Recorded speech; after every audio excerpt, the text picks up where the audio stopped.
What's going on, everybody? Bryan Fonseca here, checking in on behalf of the Action Network, and we have 3 fights we're going to be breaking down and betting on this weekend, and all 3 of them have pretty massive favorites. However, we can find value despite there being a massive favorite because we're going to ignore the money line, especially since we can find ways to get plus odds on all 3 of these guys, or at least very close to that if we want to. So let's get into it. First up, we're going to the ESPN and Top Rank side, where we have Keyshawn Davis, who is a rising star in the sport and lightweight division and seen as a future champion. 9-0 with 6 knockouts, is being rushed to the top, and he's going to face a stiff challenge in Nahir Albright, who is 16-2 with 7 knockouts. Nahir Albright has never been stopped in his career, has 2 competitive decision losses, no slouch at all, and one of the tougher tests that Keyshawn Davis has had so far. Keyshawn Davis is way too much of a favorite on the money line at -2,000, -3,000, depending on where you look. So we are going to go to method of victory.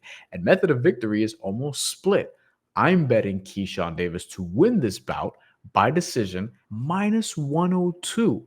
To win by knockout, he's -124. So you can almost get a 50-50 split depending on where you lean. But I think Nahir Albright, who was able to survive 10 rounds with Jermaine Ortiz, winning 3 according to multiple judges, I think that he's going to survive the 10 rounds here against Keyshawn Davis. The main event on that card, we have Janibek Alimkhanuly against Vincenzo Gualtieri, which is a middleweight unification bout. Janibek is 14-0 with 9 knockouts, and Gualtieri is 21-0-1 with 7 knockouts. Janibek listed -1,200, -1,800 on the money line, depending on where you look. So we are going to go to method of victory, and we are going to see that Janibek is +250 to win by decision. It's been a tale of 2 fights for Janibek, and we thought that he was going to get Stephen Butler out of there quickly, and he did in his last fight. But we also thought that he was going to get Denzel Bentley out of there quickly the fight before that.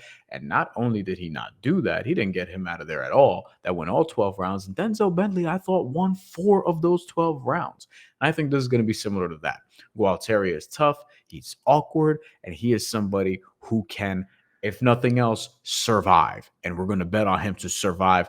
+250, Janibek gets a decision, even though the knockout is pretty tantalizing and is expected, but you're not going to get me with that -220, especially when I think that Gualtieri can make it all 12 rounds. Lastly, we have the best fight of the weekend. Tszyu, 23-0, 17 knockouts, defending his WBO super welterweight title against Bryan Mendoza, who is 22-2 with 16 knockouts. Bryan Mendoza is coming off one of the upsets of the year against Sebastian Fundora, at one point -1,100 leading up to that fight.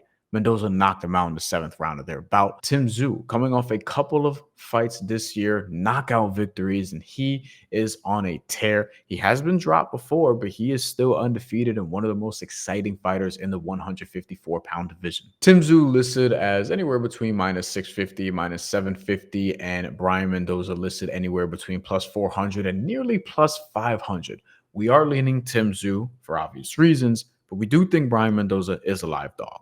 If you think Bryan Mendoza is going to win this fight, you got to bet him by knockout at +800.